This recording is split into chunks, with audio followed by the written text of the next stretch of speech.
In this video, we will go over how to create Outlook filters to work with Moodle notification email messages.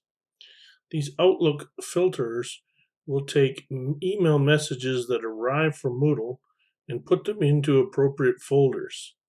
This way you can still keep receiving the messages, see the number that you receive, and still not have your inbox flooded. The first thing you will need to do is to create a set of folders. It is good to have a catch-all folder like students. And then beneath each of those to create a folder for each one of your courses that you offer on Moodle. To do that, you simply click on one of the folders, right-click, and choose Create New Folder. And then enter in a name or course code for that folder.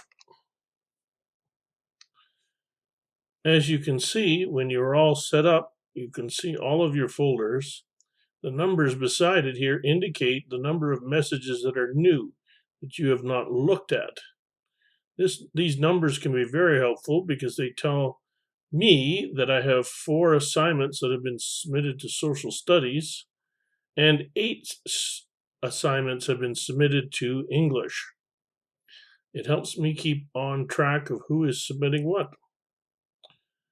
Anyway, to be able to create these rules, you will need to click on one of the messages that you have received. So here I've clicked on an email about a student who has completed a particular assignment in English 3302.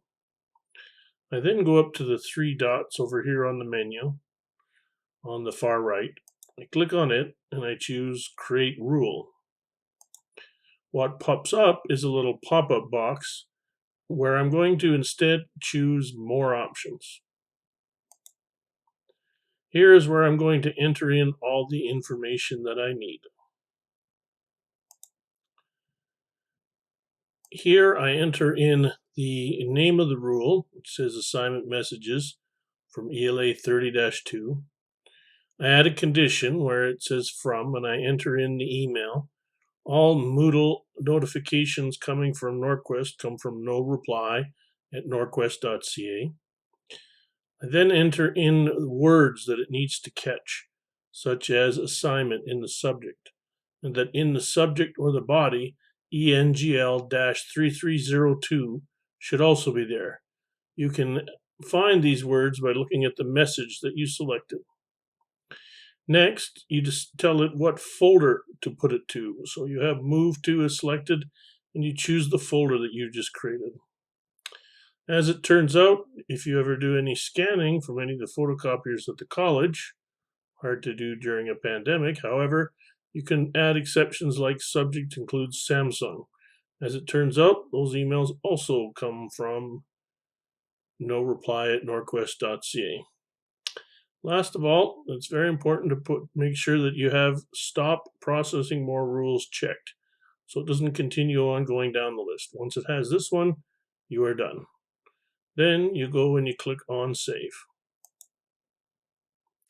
As you can see, I have a whole list of rules.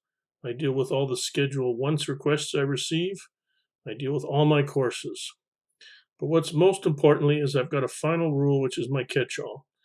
If the messages that are coming don't match any of the criteria above, the last one should be students. I'm going to click here on the edit button to show you it. So if it's from no reply at Norquest and it didn't match any of the others, I tell it to move it to students, to mark it as read. Of course, there's that exception. Subject includes scan from a Samsung MFP.